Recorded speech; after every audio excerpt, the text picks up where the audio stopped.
Nós vamos então para o nosso texto. O nosso texto hoje é Tiago, capítulo de número 4. Nós vamos ler a partir do versículo de número 1. Tiago, capítulo de número 4, a partir do versículo de número 1. Essa é a nossa leitura. E está escrito assim: De onde procedem as guerras e contendas que há entre vós? De onde, senão dos prazeres que militam na vossa carne? Cobiçais e nada tendes, matais e invejais e nada podeis obter. Viveis a lutar e a fazer guerras, nada tendes, porque não pedis. Pedis e não recebeis, porque pedis mal, para esbanjardes em vossos prazeres. Infiéis, não compreendeis que a amizade do mundo é inimiga de Deus? Aquele, pois, que quiser ser amigo do mundo, constitui-se inimigo de Deus. Ou supondes que em vão afirma a Escritura, é com ciúme que por nós anseia o Espírito que ele fez habitar em nós. Antes, ele dá maior graça, pelo que diz, Deus resiste aos soberbos, mas dá graça aos humildes. Sujeitai-vos, portanto, a Deus, mas resisti ao diabo, e ele fugirá de vós. Chegai-vos a Deus, e ele se chegará a vós outros. Purificai as mãos, pecadores. E vós, que sois de ânimo dobre, limpai o coração. Afligi-vos, lamentai e chorai. Converta-se o vosso riso em pranto e a vossa alegria em tristeza. Humilhai-vos na presença do Senhor, e ele vos exaltará. Amém. Amém. Oremos ao Senhor. Nosso Deus e Pai, diante de nós está a tua palavra, Senhor. Nós pedimos que o Senhor nos fale nesse momento por meio da exposição da tua palavra. Que o teu Espírito nos conduza, que o Senhor fale ao nosso coração, o coração de cada um de nós aqui. Ilumina o nosso entendimento para compreender mais da tua palavra e entender mais dos caminhos do Senhor, da vontade do Senhor para as nossas vidas. Guia-nos pelo caminho da justiça, guia-nos pela tua vontade, Pai, no nome de Jesus. Amém. Amém. Irmãos, nós temos diante de nós mais um texto onde Tiago denuncia, mais uma vez ele denuncia a incoerência entre a fé que é professada e o comportamento prático dos crentes a quem ele está escrevendo. Os irmãos que estão acompanhando a exposição aqui do livro de Tiago vão se lembrar que desde o primeiro capítulo, Tiago vem falando sobre isso. Uma incoerência entre a fé professada com os lábios, entre aquilo que se ouve no que diz respeito a sermões, a palavra do Senhor, ao que é pregado. Né? Não é só ouvir, mas é ouvir e pôr em prática. E Tiago constantemente ele está denunciando essa incoerência. A incoerência entre a fé que é professada, entre o sermão que é ouvido constantemente, mas que não é praticado. A fé que é professada, mas não é praticada, pelo menos não como ela é professada. E ele denuncia essa incoerência nesse texto mais uma vez. Ele vem mais uma vez apontar esse pecado daqueles irmãos a quem ele está escrevendo, daquela igreja a quem ele está escrevendo, ou daquelas congregações a quem ele está escrevendo. E nessa sessão, Tiago nos apresenta aqui o mundanismo. Os irmãos que prestaram atenção na leitura, que acompanharam a leitura com atenção, vão notar que Tiago fala sobre a amizade do mundo, aquilo que ele chama no versículo 4 de amizade do mundo. Então, ele apresenta a nós aquilo que nós chamaríamos ou chamamos de mundanismo, como sendo um dos grandes males na vida da igreja. E ele aponta então a origem dos conflitos, ele aponta então a capacidade maligna desse mal, que é a origem dos conflitos, que é a natureza humana, a natureza pecaminosa que habita em nós. Ele aponta a capacidade desse mal e o seu resultado. E ele também aponta um chamado ao genuíno arrependimento. Nesse texto todo, ele aponta pelo menos essas três coisas. Aqui, de forma resumida, é claro, como introdução, para que você compreenda. Ele aponta pelo menos essas três coisas. A origem dos conflitos que há no meio do povo de Deus, no meio dos santos, Porque o que ele fala aqui, sobre o que ele fala aqui, é justamente sobre isso, sobre o mundanismo entre os santos e a necessidade do arrependimento. E aí ele aponta essas três coisas: a origem dos conflitos, a capacidade maligna desse mal e o resultado ou as consequências desse mal que habita em nós, e um chamado genuíno ao arrependimento. Começamos então no versículo de número 1, onde ele diz: de onde procedem as guerras e contendas que há entre vós? De onde, senão dos prazeres que militam na vossa carne?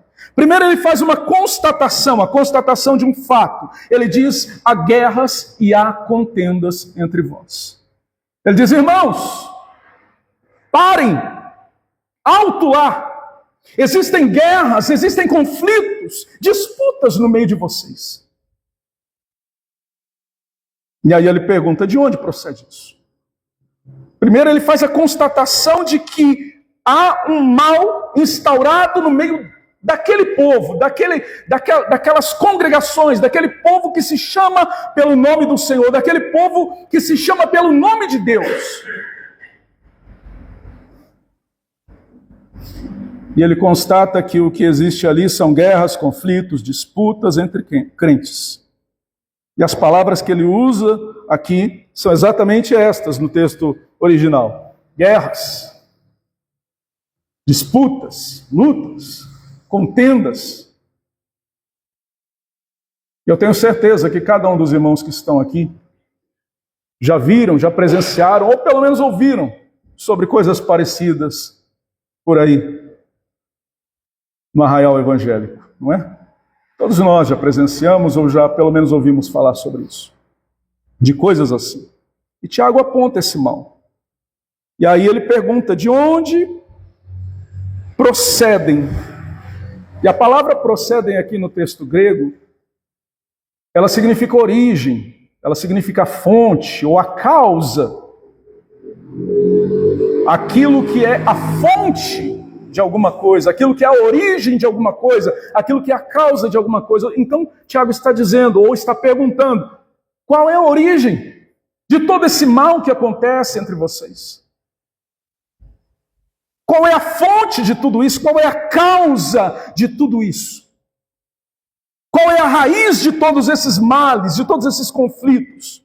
E aí ele diz, não está, a raiz de tudo isso não está nas coisas externas, não está em causas externas, mas está em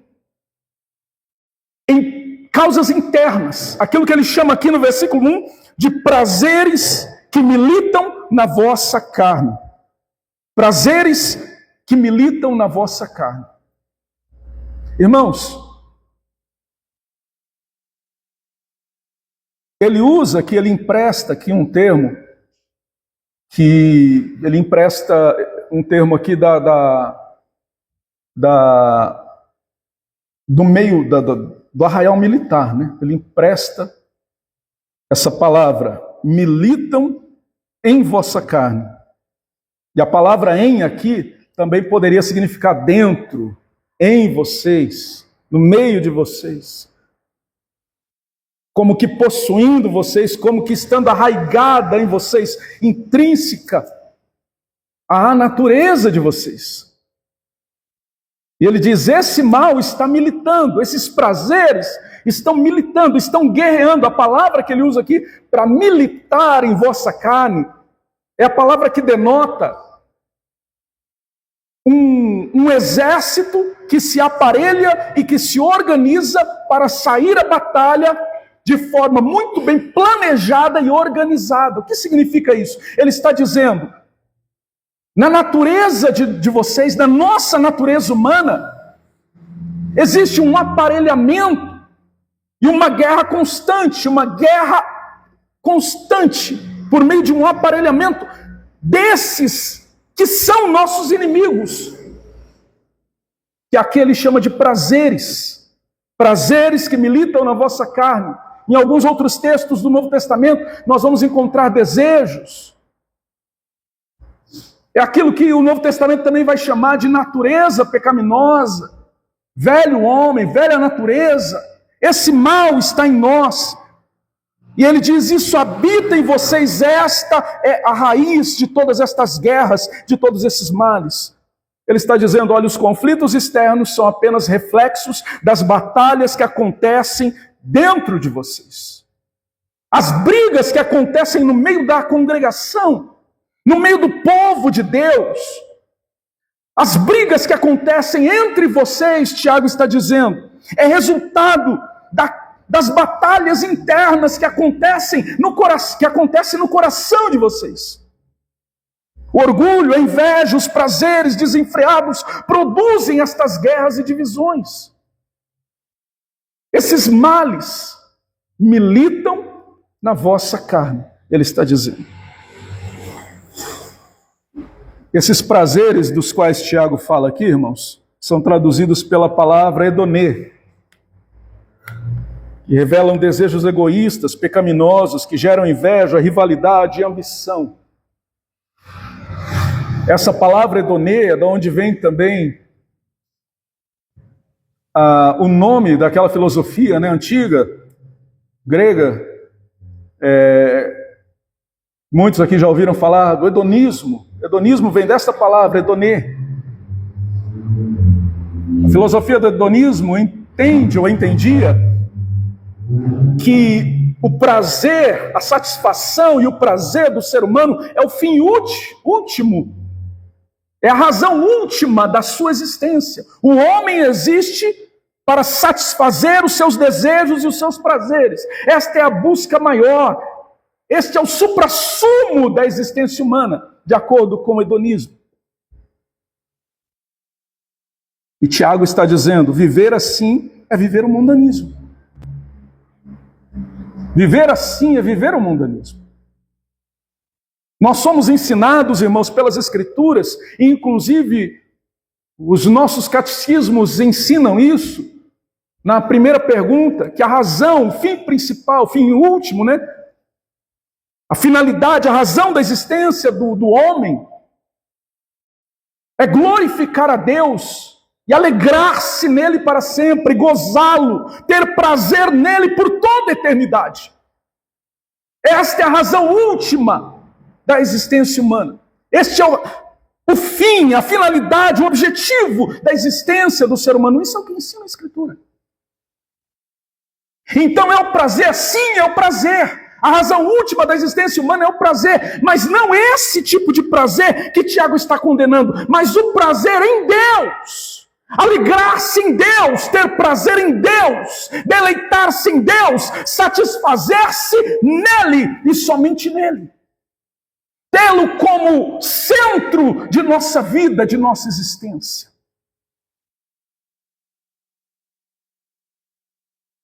E o que Tiago está dizendo aqui, olha, irmãos, vocês estão fazendo exatamente o contrário. Vocês estão vivendo para satisfazer os prazeres da vossa carne. As guerras que vocês experimentam, as disputas. E vamos nos lembrar que no capítulo 3 ele falou sobre algum tipo de disputa parecida que acontecia. Parece que havia uma disputa por posição dentro da igreja. Cargos ou coisa parecida. Ele fala dos mestres. No capítulo 3, e aí ele fala sobre os pecados da língua. Havia uma disputa, uma guerra, e as pessoas começavam a pecar por meio da sua língua, porque queriam, de alguma forma, satisfazer o seu prazer de ter uma posição melhor, de mais destaque dentro da igreja, ou coisa parecida. E aqui nesse capítulo 4, Tiago continua falando: estas guerras, estas disputas, não condizem com a natureza divina, não condizem com a natureza do Espírito Santo, não condizem com a vida cristã, não são condizentes com a piedade cristã. E permita-me aqui usar o termo piedade, irmãos. Permita-me usar.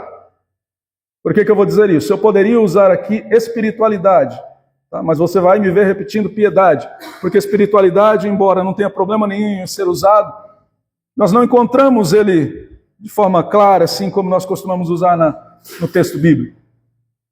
Nós vamos encontrar piedade. E depois você pesquisa um pouquinho e você vai ver que há uma razão para isso. Tá? E o que Tiago está falando é sobre isso.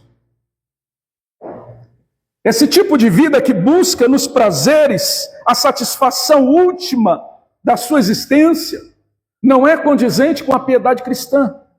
Não é condizente com a vida de piedade cristã que a Escritura nos apresenta. Que a Escritura diz que para tal nós fomos chamados, que esta é a nossa vocação, a vocação dos santos. E aí Tiago nos apresenta o mundanismo, o que é o mundanismo, mostrando-nos esses textos. E aqui deixe-me te dizer, ou falar aos irmãos aqui, de forma breve, né, o que nós poderíamos aqui destacar, ou, como é que eu vou dizer? Definir como mundanismo.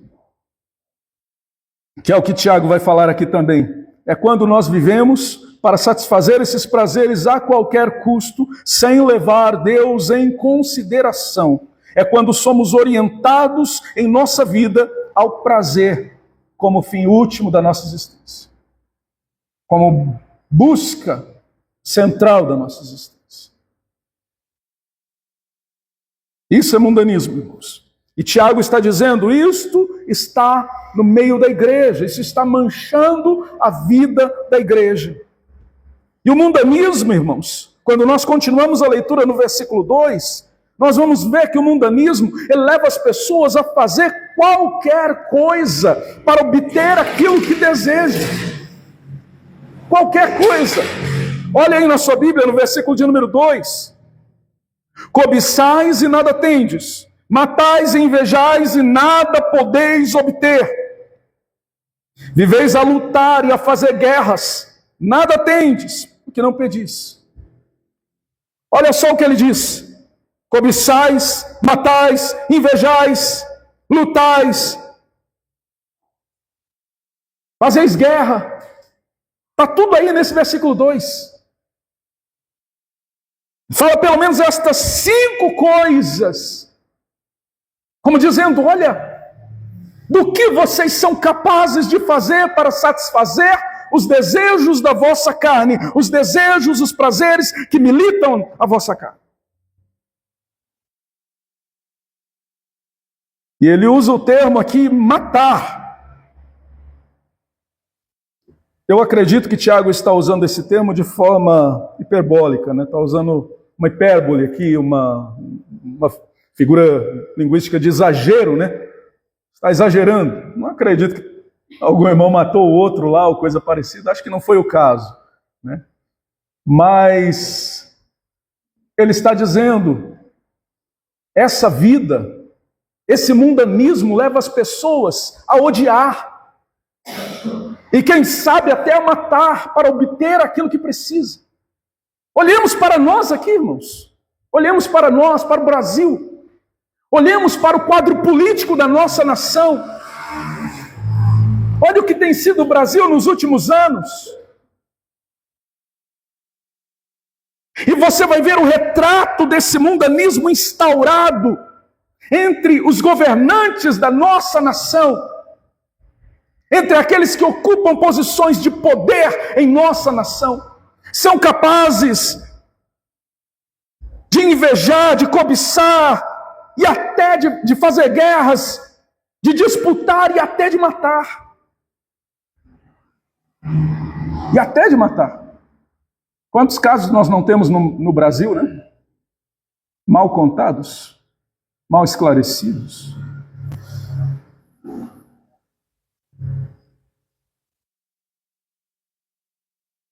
Isso falando em termos de não cristãos. Mas vamos olhar para o meio cristão. Eu me lembro há alguns anos, aliás, há vários anos, aqui em Marília, eu não conheci as pessoas, porque é lá na outra região da cidade, na Zona Sul, mas eu me lembro de uma igreja, de uma outra denominação, grande inclusive em nossa cidade, que houve briga na reunião entre os pastores e presbíteros, briga de cadeiradas, Ouvi até dizer que em uma dessas brigas houve tiros ou coisa assim. Aqui em nossa cidade, irmãos. Aqui em nossa cidade. Eu acho que alguns irmãos até ouviram sobre essas histórias aí. Isso já faz alguns anos. Mas isso não foi entre os incrédulos, não. Isso foi no meio de uma igreja, dentro de uma igreja. No meio de líderes que se diziam cristãos. Isso é uma vergonha. E aí nós perguntamos, será que estas pessoas realmente são cristãos? Será que realmente experimentaram um novo nascimento? Será que realmente tinham um compromisso com Deus? E aí nós olhamos estarrecidos e pensamos, isso é com eles, isso não acontecerá comigo. E eu pergunto, será? Porque nada acontece do dia para a noite. Nós fazemos uma concessão hoje, outra amanhã. Daqui uma semana fazemos mais uma concessão. E daqui um mês fazemos mais uma ou duas concessões. E daqui um ano... Daqui um ano, como nós estaremos? Seremos conhecidos como outra pessoa, totalmente diferente daquilo que somos hoje. Porque a mudança não acontece do dia para a noite. Tiago denuncia a prática, irmãos, de uma religiosidade pecaminosa, de uma religiosidade falsa, vazia, vã. Vazia, vã, como ele fala das obras, como ele falou das obras no capítulo 2, que a fé sem obras é morta. Aqui ele denuncia também uma religiosidade vã, vazia, que não tem consistência. Não tem consistência. Vemos isso no versículo ainda no versículo de número 2, final do versículo 2, quando ele diz assim, ó, nada tendes porque não pedis. E ele continua no versículo 3, pedis e não recebeis porque pedis mal para esbanjardes em vossos prazeres. O que ele está dizendo? Ele está dizendo, olha, vocês vivem uma forma de religião vazia, oca, sem consistência. Vocês negligenciam a vida de oração. Vocês não oram. Final do versículo 2. Vocês não oram. E aí o começo do versículo 3. Quando vocês oram, a oração de vocês é uma oração pecaminosa. Pecaminosa. Exatamente isso que ele está dizendo. Porque ele diz assim, vocês pedem mal porque pedem para esbanjar em vossos prazeres. Orações pecaminosas, com motivações egoístas, buscando satisfazer o prazer pessoal. Irmãos, a oração verdadeira, ela precisa estar alinhada, ela deve estar alinhada com a vontade de Deus. Ela deve estar alinhada com a vontade de Deus revelada em sua palavra, na Escritura, e não alinhada aos desejos humanos, à cobiça humana, não.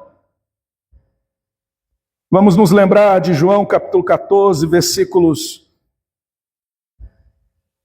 de número 13 até o 15, quando o Senhor Jesus disse assim, se vocês me pedirem alguma coisa, eu farei. Eu farei, para que o Pai seja glorificado no Filho. A oração, irmãos, ela tem uma finalidade última, ainda que eu esteja orando pela cura de um irmão, ainda que eu esteja orando para que Deus faça alguma coisa, mas a oração ela tem uma finalidade última e maior. Ela tem um objetivo último e maior. Qual é? Glorificar a Deus, que Deus seja glorificado em minha vida, naquilo que eu estou fazendo, na minha vida de oração, por meio daquilo que Deus vai fazer também. Quando a oração ela não é movida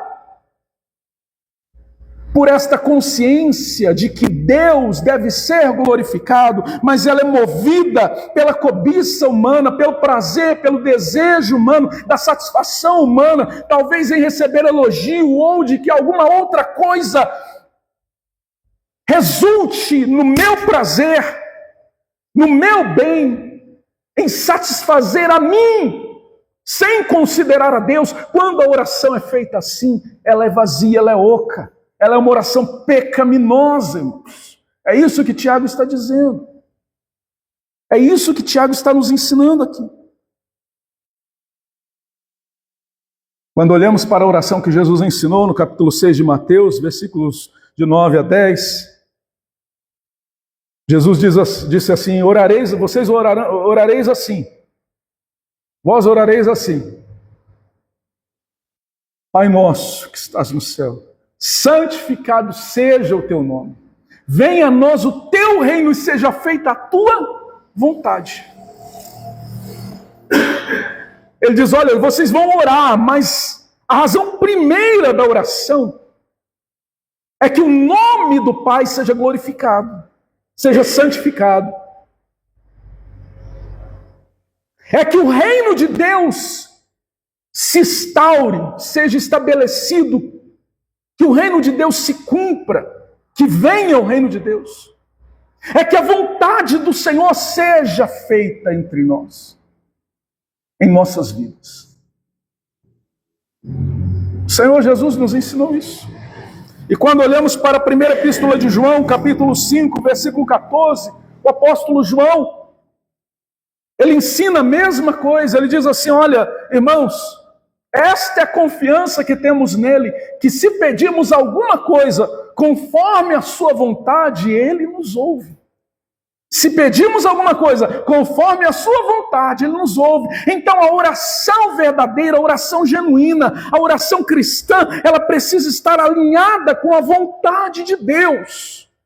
E ela precisa ter como finalidade última a glória de Deus. E Tiago está dizendo: vocês não estão orando assim.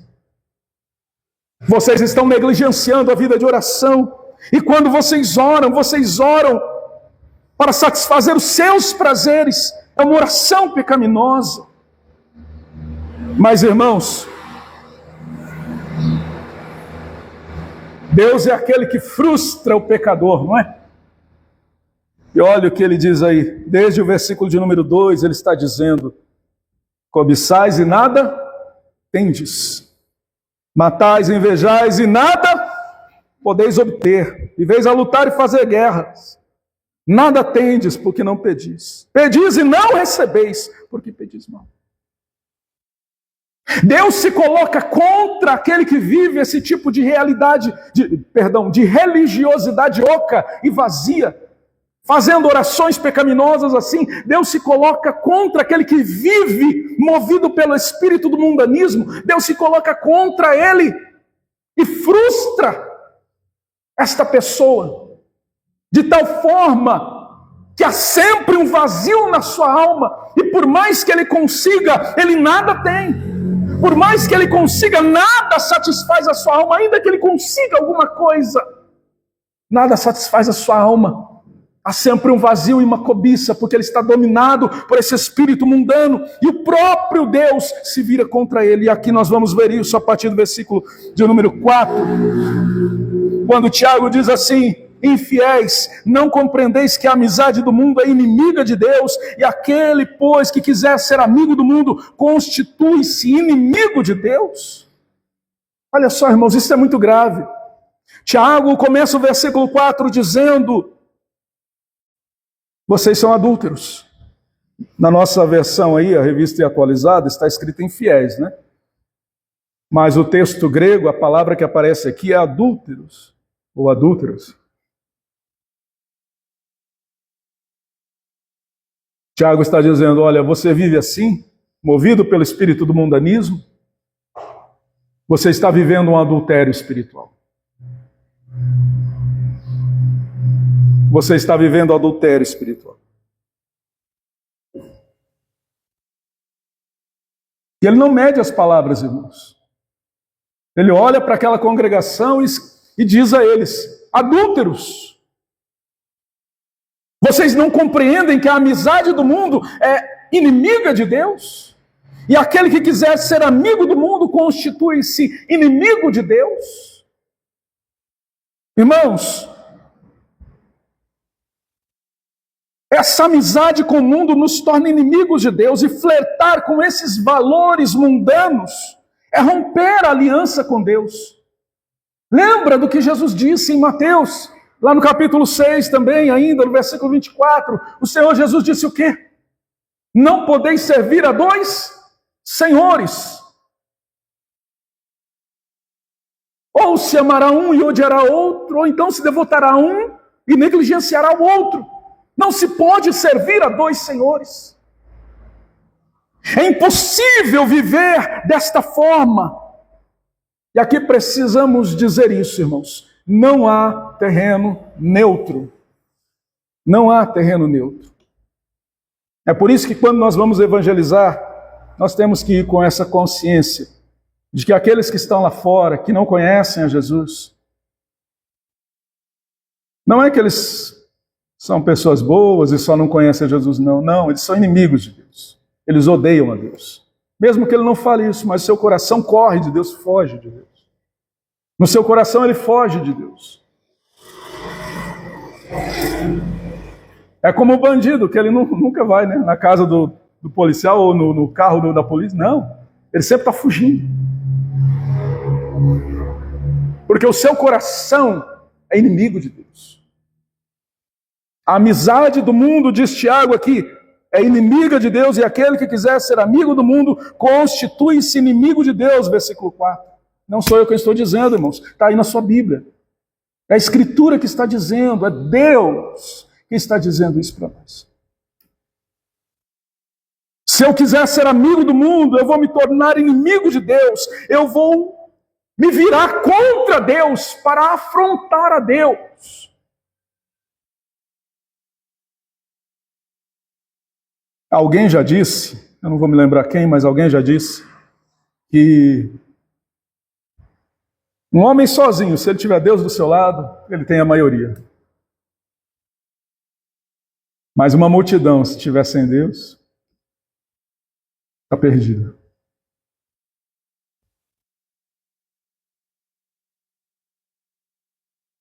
Então, irmãos, que esta seja uma advertência para nós.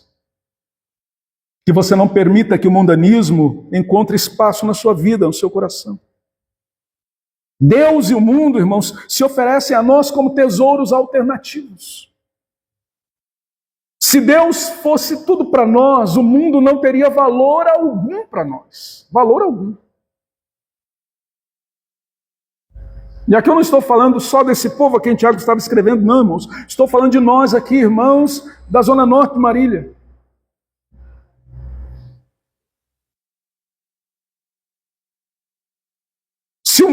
Se Deus fosse tudo para nós, o mundo não teria valor algum. Valor algum para nós. Mas nós precisamos entender que o contrário também é verdade, irmãos. Quanto mais o mundo tem valor para mim, quanto mais eu amo o mundo, quanto mais eu me apego a este mundo, menos Deus tem importância na minha vida e valor na minha vida. Mais eu vou estar desprezando a Deus, ainda que eu não admita isso com as minhas palavras. Deixe-me dizer aqui, irmãos, mundanismo não é um tipo de roupa que você vai usar. Mundanismo não é um tipo de cabelo que você vai usar, ou qualquer coisa assim. O que Tiago está dizendo desde o versículo 1 aqui, irmãos, é que esse mal está aqui, ó, no coração humano, e precisa ser extirpado. Quando nós fomos salvos, alcançados pela graça do Senhor, o Espírito Santo veio em nossas vidas, nos deu vida nova, veio habitar em nós e nos conduzir, orientar a nossa vida. Agora nós temos uma nova orientação, a orientação de Deus, por meio do seu Espírito e da sua palavra. Mas a natureza pecaminosa ainda reside em nós, ainda está em nós. Convivemos ainda com essa natureza. Temos que lutar todos os dias. E esta é a grande batalha espiritual do crente, do cristão. E aqui nesse texto que nós lemos, Tiago nos fala dos nossos três grandes inimigos. Ele nos fala do mundo, da carne e do diabo. Aqui nos primeiros versículos ele fala sobre a carne, os prazeres que militam na vossa carne. Depois, a partir aí do versículo 4, ele fala sobre o mundo, a amizade do mundo. Esse apego ao mundo, esse constituir-se amigo do mundo, nos faz inimigos de Deus. E depois, mais à frente, ele nos mostra que quem está por trás de toda esta luta, esta guerra, que instiga os nossos desejos a buscar esses prazeres do mundo, diz o versículo 7, que é Satanás. Esses são os nossos três grandes inimigos. Eles aparecem os três aí no texto. Mas Satanás está por trás, orquestrando. Como eu resisto a Satanás? Resistindo aos prazeres da carne.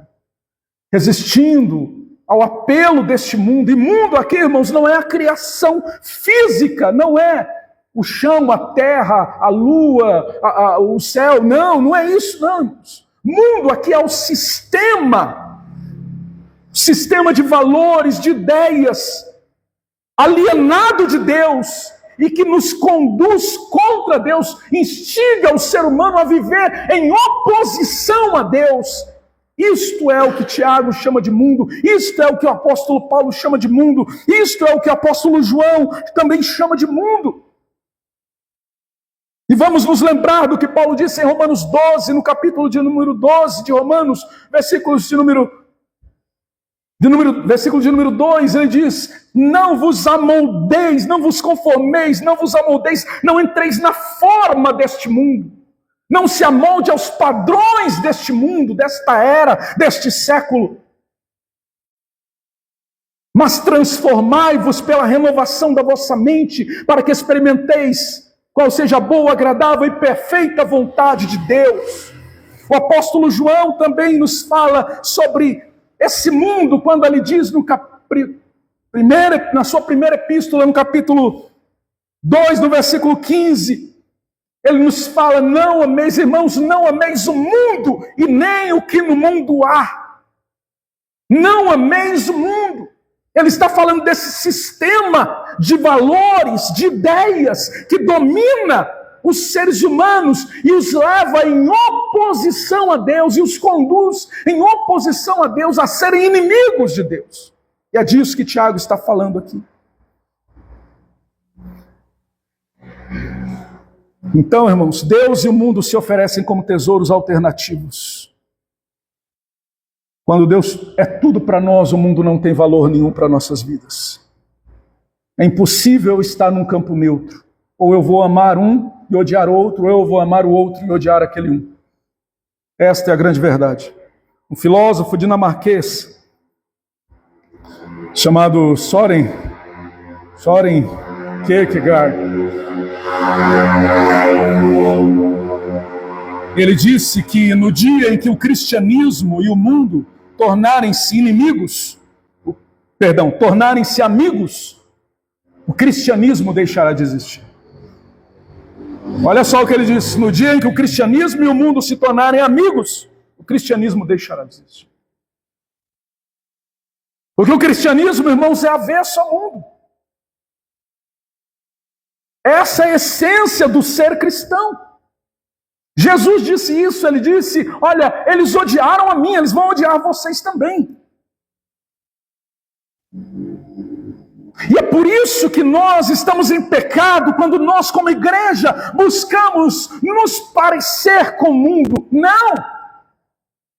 A igreja não deve buscar se parecer com o mundo, não. A igreja deve buscar ser a imagem de Cristo, andar como Ele andou, viver como Ele viveu, viver de acordo com a sua vontade, com a sua palavra, espelhar a imagem do Criador. Para que o mundo lá fora possa ver esta luz e aqueles que estão em trevas possam ser iluminados e serem trazidos à luz também. Agora, se nós formos iguais ao mundo, não haverá nada em nós para iluminar aqueles que estão em trevas. Não haverá em nós nenhuma mensagem relevante por meio de nossas vidas para alcançar estas pessoas. E é por isso que o cristianismo e o mundo não podem ser amigos. Chegamos ao versículo de número 5, onde o texto diz: ou supondes que em vão a Escritura afirma, é com ciúmes que anseia por nós, que por nós anseia o Espírito que Ele fez habitar em nós. Irmãos, este é um dos textos mais difíceis do Novo Testamento. Eu não quero me demorar muito, mas eu quero oferecer aqui uma tradução alternativa, já inclusive adotadas em algumas versões, tá? Porque aqui no texto original não aparece esse por nós, tá? O texto original vai dizer que o Espírito que em nós habita tem ciúmes, anseia com ciúmes, mas o por nós não aparece. E também é difícil a interpretação quando nós olhamos como está traduzida na nossa versão, a Almeida Revista e Atualizada. Porque no versículo de número 6, começa com a palavra antes, que sugere um contraponto, né? Ou seja, ao contrário, e aí ele começa a falar no versículo 6. Mas aí no versículo 6 ele diz, ao contrário, ou antes, né? Ele dá maior graça. Ele, Deus, concede maior graça. Como ao contrário, se eu estou entendendo que no versículo 5 o Espírito Santo habita em mim e esse Espírito tem ciúmes de mim? Parece que não é essa. Pelo menos no texto original parece não ser essa a tradução. E eu quero aqui, tá? Não sou o único, tá? Aprendi isso com outros, tá? Li em outros, aprendi com outros, com pesquisadores, com teólogos. A tradução aqui, que seria um pouco mais próxima do texto original, seria essa: o Espírito que em nós habita, ele anseia com ciúme. Ou ele pende para o ciúme, anseia com ciúme. E essa palavra ciúme aí é a mesma palavra que também pode ser traduzida, e muitas vezes é traduzida por inveja. Então é difícil entender que é o Espírito Santo aqui.